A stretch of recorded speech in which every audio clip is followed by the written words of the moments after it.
Welcome everybody. We got a pretty big crowd today, so let's give everybody a couple minutes to get settled here. We're covering a lot of information today. I think what we're going to do moving forward is do these really in two presentations. How to pay the bill if you have some resources, if there's some savings, and borrowing isn't going to be a huge part of your plan, at least in year one, and then a different one just dedicated to borrowing. We're going to have to borrow most of this, all of this, whatever. How are we going to make it happen? So just kind of bear with me. Keep that in mind today, that a lot of this is probably I'm going to go a little bit too fast, probably faster than I should. But like always, you guys will get the recording, you'll get the slide deck.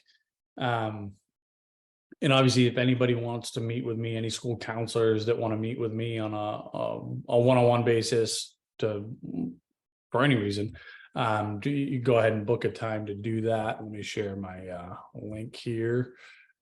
Give me just a second. I just had it up. So again, and for those of you that are new, nice to meet you. My name is Matt Carpenter. I'm representing College Aid Pro.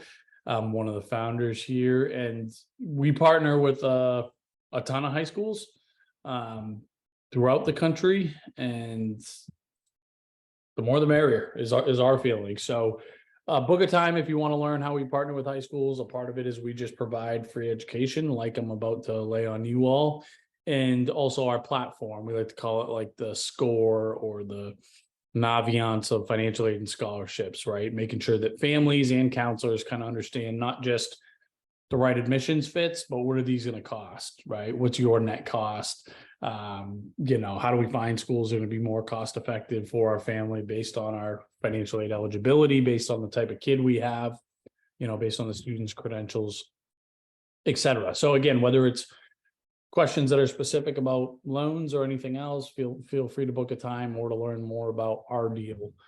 Again, feel free to book a time here. So, and the other thing I'll share with you, we're doing this presentation. I'm doing myself and my colleague Peg are doing this presentation tonight. That's really earmarked for families, right? So we're talking directly to, in most cases, parents. I think there's maybe some students that'll jump on and everybody's welcome, but for the most part, we're going to be talking to parents tonight, really class 2023 parents who have to make some decisions here, right? In the next couple of weeks. So let me just grab this link for you if you want to. I know just about hopefully you guys are home for the summer and just tuning in because you can't get enough. But I know most families are home for the summer, or just about to be home for the summer, so maybe they're out of touch, and certainly the seniors are gone. But if you think that'd be valuable, please share it with again, I think specifically your class 2023 families, and we'll get them coached up tonight. As always, please interrupt me, ask any and all of your questions. And we will see.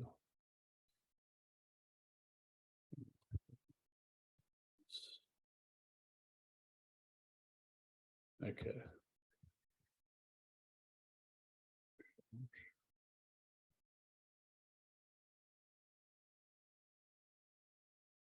Yeah, and again, guys, I'll be going too fast for everybody, but please interrupt me with questions, and I will make sure that we pause and we hover over them and we get them answered.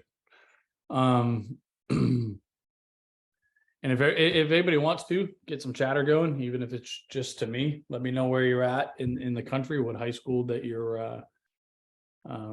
are the college counselor or school counselor of, or if you're from somewhere else, which would be strange since this is just for school counselors. But if you're from somewhere else, that's okay too. But if you're willing to share in the chat, please do. We always like to see where everybody's tuning in from. Okay.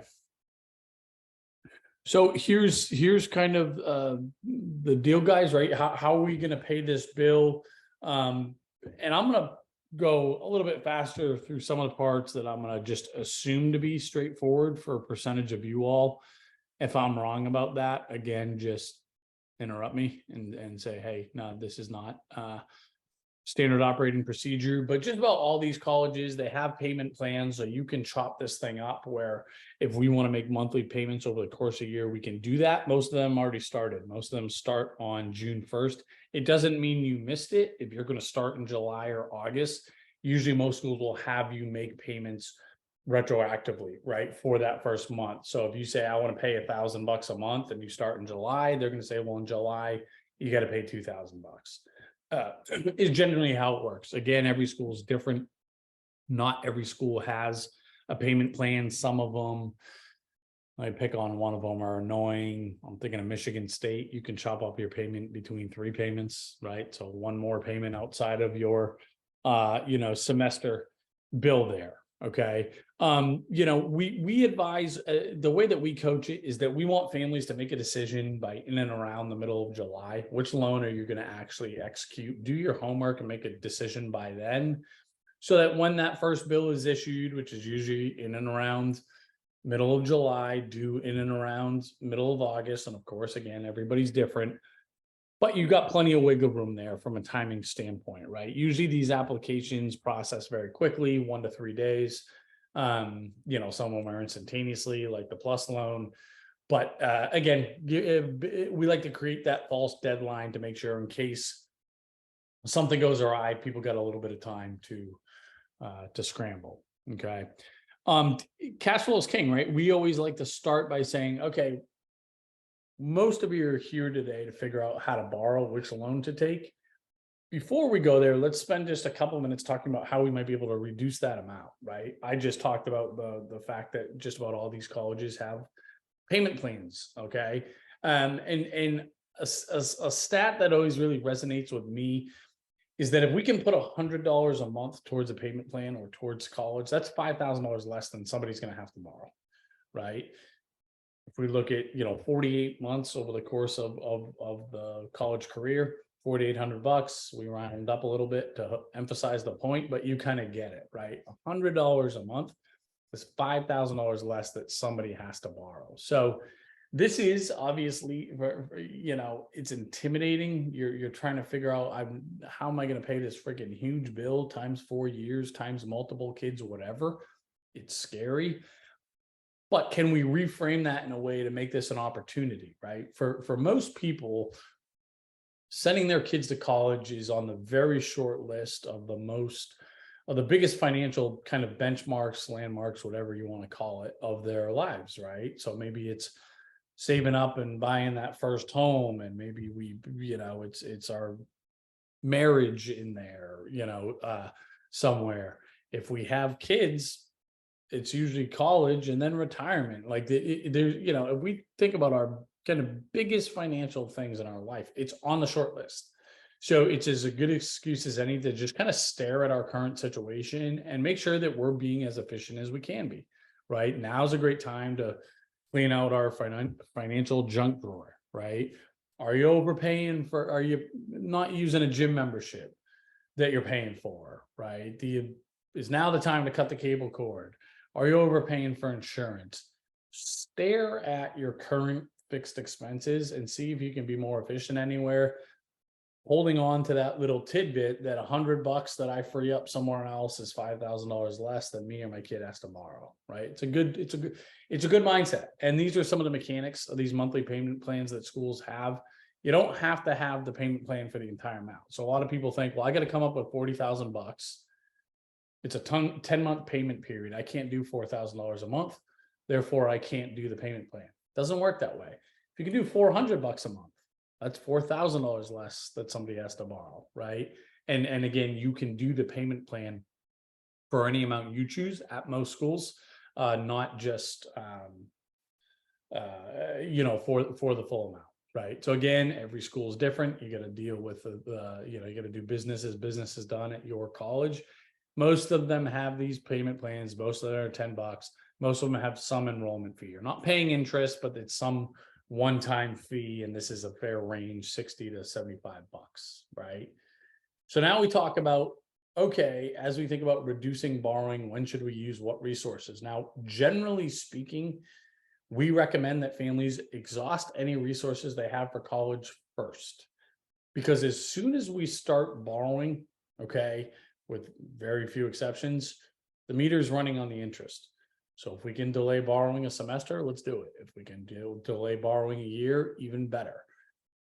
So of course, we can't make blanket recommendations like that, and every family is different. And there's these intangible components like the psychological component kind of baked into some of these decisions. But generally speaking, that's how we're going to coach it. And the math and any financial professionals worth their salt will back us up there, right? So when it comes time to exhausting resources, well, when should we use what, right? Generally speaking, it's the money in the kid's name, especially if we're going to be eligible for financial aid subsequent years. The colleges look at any money in the student's name first. So when we go to reapply for financial aid next year, if we can have that amount reduced, great. So let's use their custodial accounts, their UGMAs, their UTMAs.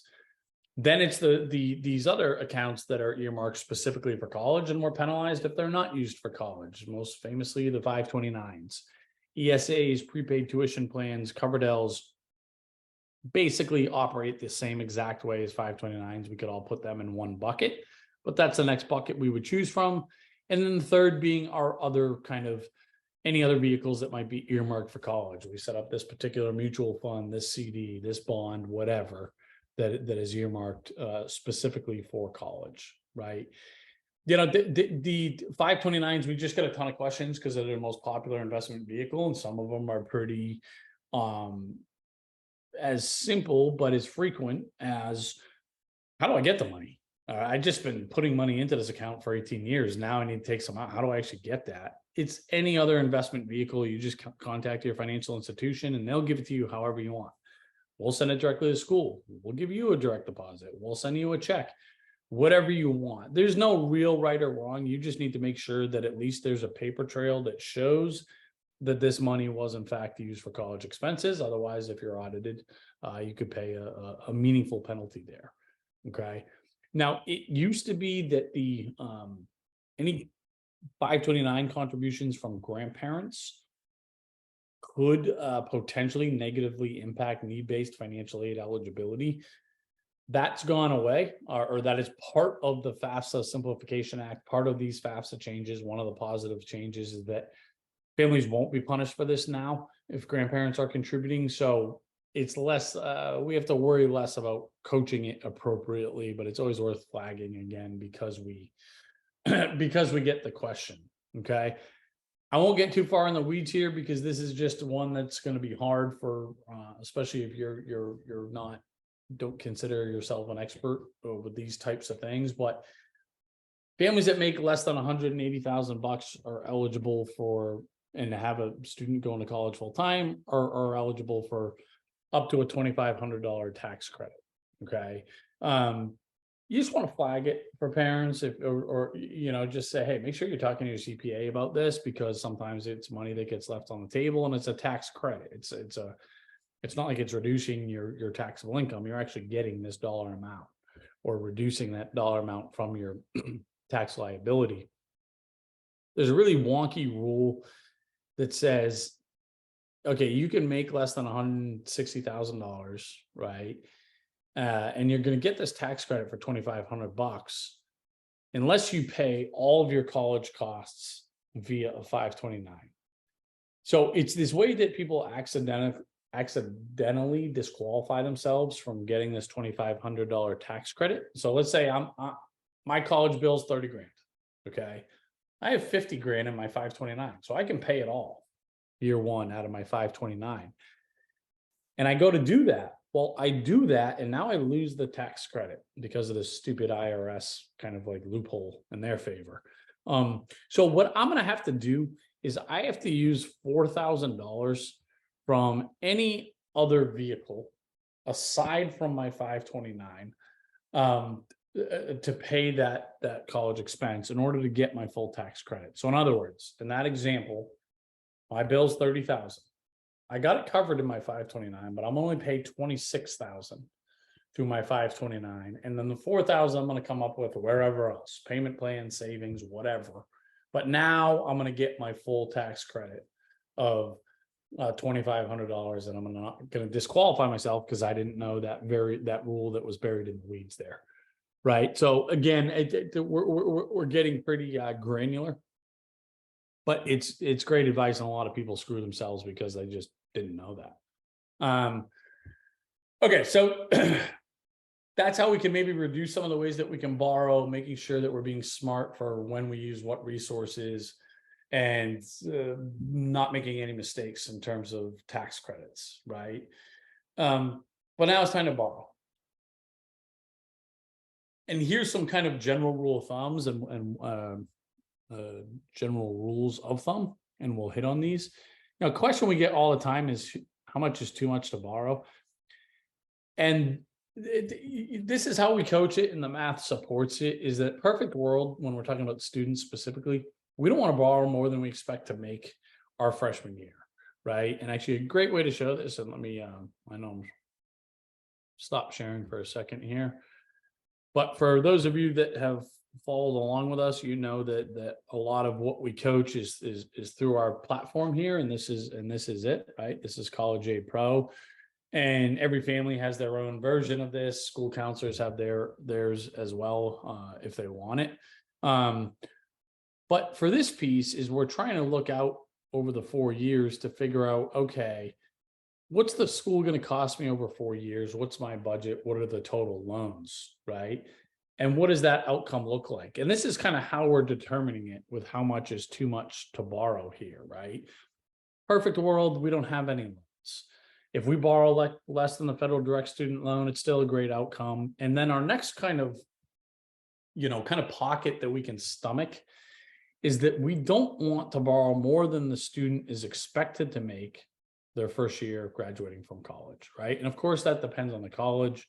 Of course, that depends on what they're thinking about majoring in. But if we're thinking about business management and excuse me, and we're going to graduate for this particular student from UMass Amherst, we don't want to borrow more than $60,000 and change here, right? Where again, if it was an education major or something like this, we would see that threshold a lot lower. And obviously it can go in either direction, but we want, and obviously you guys know better than anybody, things change, right? Majors change, and we're working in inexact projections here, but it's a great framework when you get that question, well, how much is too much to borrow, right? These are each of the loans that we're going to talk through. We're going to start here. Everybody's entitled, every student that completes the FAFSA is entitled to borrow this $27,000 over the course of 4 years of college, right? Up to $5,500 freshman year, $6,500 sophomore year, $75,000 junior and senior year. Perfect world, at least a percentage of these amounts are subsidized, meaning no interest during the college years, and we get a 6-month grace period afterwards. We don't really get to decide that. It's all dictated based on our FAFSA, EFC specifically, and then the particular colleges, right? They have some leeway in terms of how they dish this out. But these are kind of the best case scenarios of how much can be subsidized each year versus the total amount. Some families, they're not going to be eligible for the subsidized version at all. It's just the unsubsidized version. We're still going to recommend that every single family take advantage of it. If you have to borrow, this is the best place to start, and the conversation, full stop, easy. We start here. Even if you don't have to borrow, we still recommend that. We work with a lot of families that have a lot of means. They don't need their kids to borrow, right? They have college covered in their 529s. We'll still have them take this loan each year, pay it off instantaneously on your kid's behalf, and then they graduate from college with established credit. So it's a great little perk if you're fortunate enough to fit into that bucket. That's not the masses, obviously. Those are the exceptions rather than the rules. Most people need to use this because they need to borrow for college, right? And this is where we're going to start. Again, easy recommendation. It's just under the student's name. They don't need established credit. They don't need a cosigner. They're not going to get a bill until 6 months after graduation. There's a couple steps that they have to follow to execute this, but that's, which reminds me, I need to create a video on this very thing. Okay.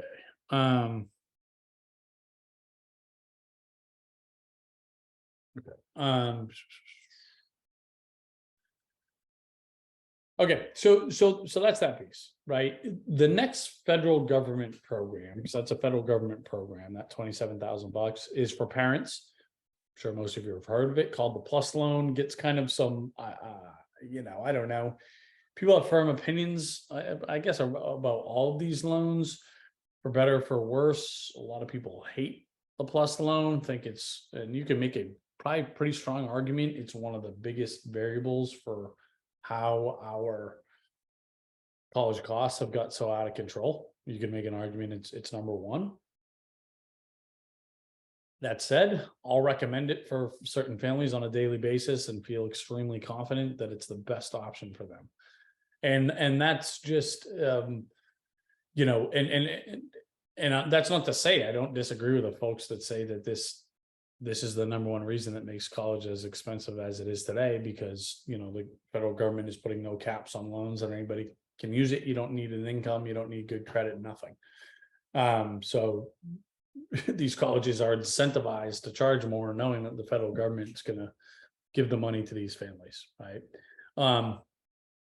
Try not to be too soapboxy, but that doesn't mean it's not a good solution for some families. For some families it is, of course, for other families it's not. That's what makes this a challenging part of the process, because I'm gonna have several meetings with different families this week, and I promise you, as a matter of fact, I already have enough evidence to say this, I'm gonna have a different recommendation for different families, right? Based on their criteria, based on their situation, based on some of these psychological components, right? What keeps you up at night the most, type of deal, I factor into my recommendations. But anyways, so this Plus Loan, it's just the parent's liability, right? The student or students are not attached to this in any capacity whatsoever. For some families that doesn't matter at all. They don't care. For some families that completely disqualifies it as an option. Right. So usually this is I can take this off of the table of your options if it's important to you to have the student formally attached to this loan. Right. So here's some of the downsides of it. That first one there, again, that's a negative for some families. Really high origination fee, the highest origination fee of any of these loan options you're going to have. So right away, they're taking 4% off the top. High rate this year. Now, again, the Plus Loan is always relative to its peers, kind of middle of the pack. This year's no different. So 8% jumps off the page at you, but there's not too many people that are blowing it out of the water this year. So it's still a con, but not as much of a con as you might think. It's the most flexible option of any option you're going to be able to choose from as a parent, right? You can change repayment terms unlimited number of times at any time. You can do a 30-year repayment plan. You can do an income-based repayment plan. There's no prepayment penalties. There's forgiveness programs. If you're anywhere in the civil service umbrella, you're a police officer, you're a nurse, you're a teacher, or if you work at a college, for example, a nonprofit institution, you're going to be eligible for some forgiveness programs here. And they're the most lenient. Many would argue too lenient in terms of being eligible for these particular programs. Okay, let's see. So that's kind of the federal program for parents. Now we kick it on down to the states. Not every state has a program, and some states have programs one year, they don't the next. So you got to look at your state, and you got to look at the state that the student is going to school in, aside from two exceptions that we'll talk about. But a lot of these programs are competitive and they just don't get the press, right? I think most people know about the Plus Loan, and then they go to Sallie Mae or SoFi or College Ave, whatever, right? And states don't get talked about. To start with some of the negatives, this isn't picking on the states, we do this with all the programs. you're not going to get the same consumer protection or flexibility you get with the federal government, right? You're not going to be able to change repayment plans an unlimited number of times. If you want more flexibility, you're going to have to pay a higher interest rate. So if you say, well, I want this to be set up like the PLUS loan where I don't have to make a payment until 6 months after the student graduates. Okay. Well, you're going to pay for that. Via a higher interest rate, right? If you want the most competitive interest rate, no problem, but you gotta start making payments tomorrow. Okay. And these are a little bit harder to qualify for than the PLUS loan. Maybe that's a pro, maybe that's a con, but that's where we put it. So again, we can definitely beat the federal government's interest rate, especially if we start paying back on this right away. The student's formally attached to this. So if you're a family that does, it's important that the student is formally attached to this loan. Then again, now it's still on the big board, right? Whereas the PLUS loan, we might have to get rid of just because we know there's no student accountability there. And then there's also co-borrower release programs, similar to the private student loans, where once it does go into repayment, if you've made payments for a number, or if you've made a number of repayments, usually it's at least a year, more frequently several years, the parent can be released from that note, and now it's just on the student so long as they pass a credit check and all that. Basically, the lender says, okay, this kid's got enough established credit, they're making enough money where we think we can take parent or parents off the loan and just have the kid be on the hook for it. So that's important for some families. So that's a feature that they offer. I didn't mention, I swore it was on here, maybe it's towards the end of the presentation. Massachusetts, right? My home state here, our program is MIFA, and Rhode Island, their program is RISLA. Those are unique in the sense that anybody can borrow from them. It doesn't matter if you live in California and your kid's going to UCLA, you can borrow from Massachusetts state program or Rhode Island's, right? So pretty cool feature, because generally speaking, state programs, Pennsylvania's got a pretty competitive one, but you can only use it if you're a PA resident or your kid's going there. So you could live in Chicago and your kid can go to Villanova and you can take out Pennsylvania's program, but only in those two buckets. Whereas again, for the Massachusetts and Rhode Island, you can use them, no matter where you go to school, no matter where you live. Okay. And listen, and that's kind of ultimately one of our big gets when we coach this for parents. Like, our job is to just make sure that you understand all of your options, make sure you understand the pros and cons of each, and then kind of collaborate on what's going to be the best fit for your family, right? That's what we're trying to do here. So even if, as you try to educate yourselves as counselors, I think that's the right approach. Like, hey, I'm not going to tell you what loan to take, but I can tell you, here's all of your options, and here's the pros and cons, and hopefully help you make an informed decision, right? Private student loans, this is what I think most folks think of as kind of the traditional our Sallie Mae's of the world, where really the student is the one that is the kind of main lender for these. They're the most responsible. But the parents are still, or doesn't have to be the parents. Somebody with established credit is there as the safety net, right? They're co-signing, but it's the student that's considered the borrower, right? So for PLUS loan, the parents are the borrowers.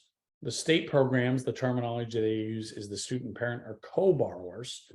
For private student loans, the student's borrowing the money, somebody's there as a co-signer, right? So they're the most kind of responsible for this. The ranges in terms of rates are huge, and it's all dictated by the co-signers, the strength of their application or lack thereof. You got a perfect credit score and you got some means, you're going to get a really competitive rate. You're going to blow the federal government out of the water. You're going to kill the PLUS loan. You're going to beat the state programs, right? If you barely got approved, and basically the lenders think they're taking a gamble on you, they're going to make you pay the piper. You're going to pay a premium, right, via a higher interest rate. So that's why these ranges are gigantic. It's a pain because we actually got to go through the applications before we figure out what rate and repayment term is my family actually going to get, right? Whereas the plus loans, the state loans, it's a lot more transparent. You see just right up front. If you're approved, here's what you're signing up for. Okay. So again, some of the pros, we have these insane rates potentially. These guys, they get a bad reputation for a reason. They've earned it. Usually when you get approved for a loan, this kind of attractive rate will pop up on the screen and big red letters underneath. It'll say in the fine print, this is actually a variable rate. If you want the fixed rate, you got to scroll down here to see, and it won't be as attractive. That's one of their kind of common tactics. Less flexibility, right? This is kind of like whatever you sign up for, that's what you're going to be expected to follow through on come hell or high water. There's usually no origination fees. A lot of these lenders don't have origination fees, which is a lot better than the federal government at 4% and change. Again, for families that this is important for, it's the least amount of responsibility for parents. There's cosigner release programs, meaning they can come off of those at some points. And if you have a strong application, you're going to get a good rate, right? So, again, I kind of hear it all, but, people like to call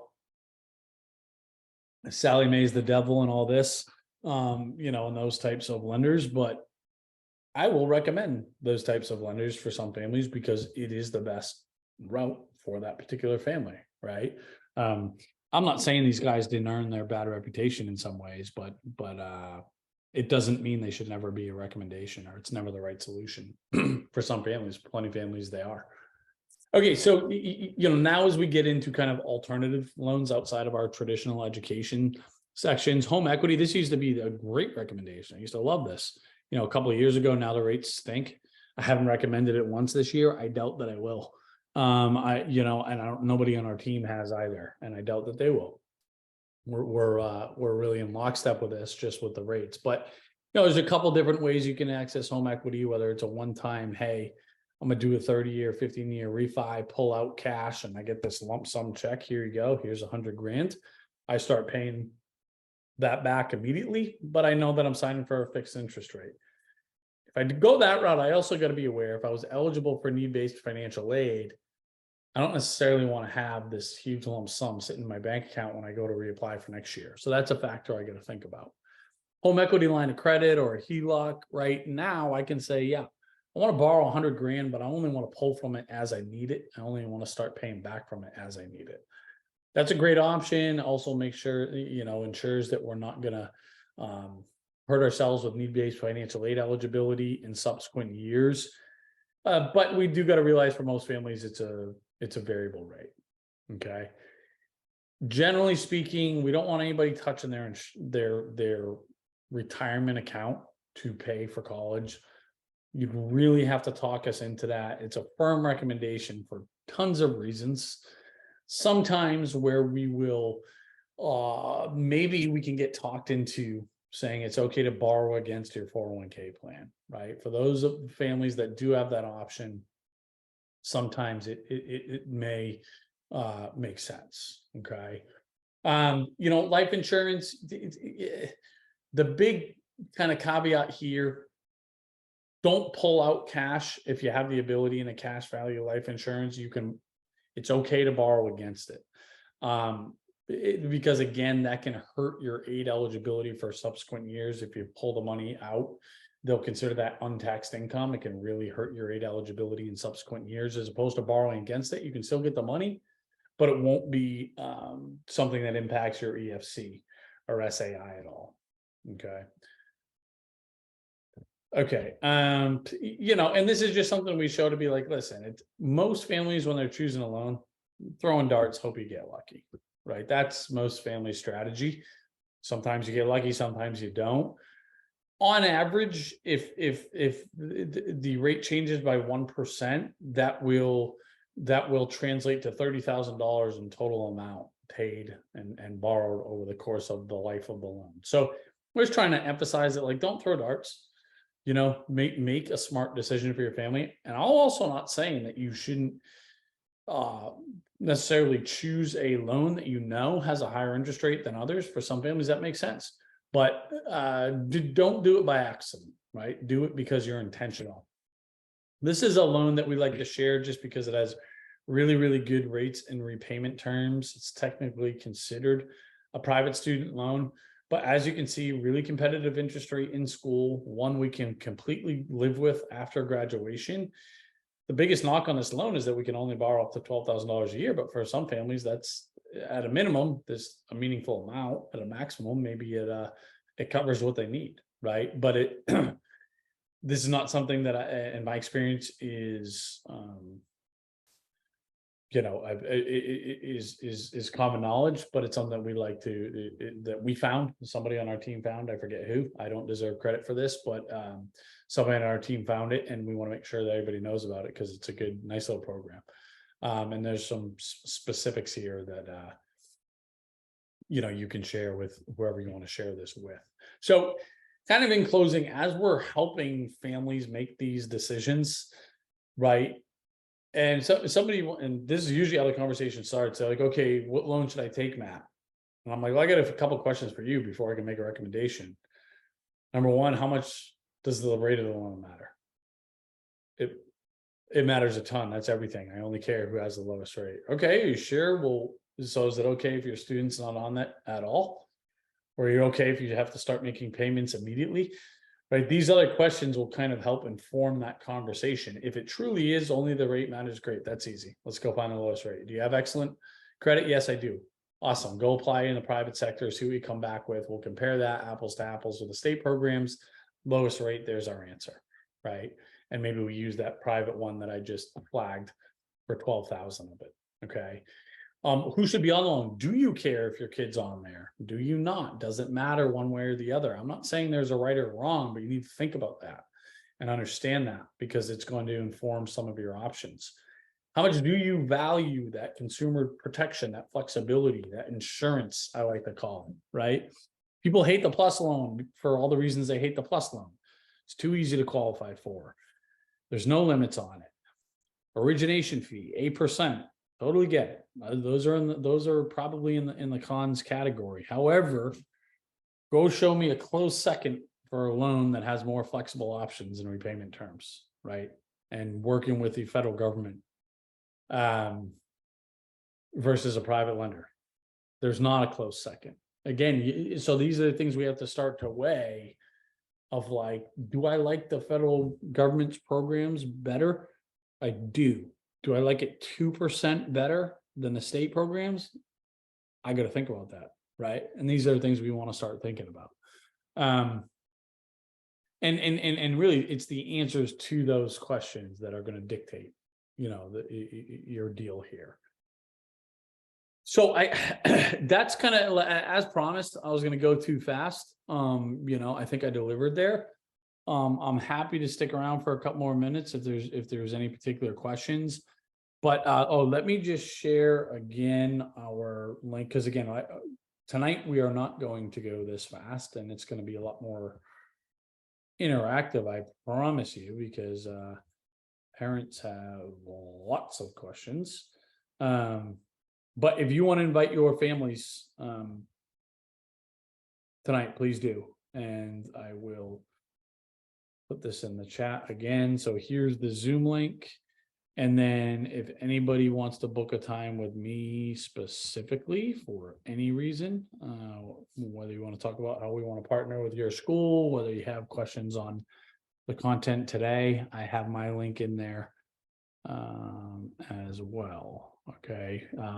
For you school counselors who obviously that's who we're trying to serve here. Oh, and also if you haven't checked that out already, we updated our kind of page dedicated to school counselors on our website. Any and all feedback is welcome. I'll just pop that on there. But yeah, unless there's any other questions, I'll let you all get back to your summer. And I will not do the same as I got a full slate ahead of me. Guys, I'm a little bit jealous of those of you in summer mode, but I know that you aren't. Believe me, nobody knows. I'm appreciative for the fact of how hard you guys work. I really am. So you've more than earned your summer, and I hope you're leaning into it heavily. But it looks like I do not have any questions, so I'm gonna kind of going once, going twice, going three times, and otherwise we will we'll see you out there. And anything you need in the meantime, please reach out to us, and we will be more than happy to help you. Tomorrow you'll get this recording, and you'll get the slide deck as well for your reference, or to share it with your families, however you want to leverage this. And again, please invite your families for tonight. And I'll peg with me as well, so they won't be stuck with just one voice here. So thanks, everybody.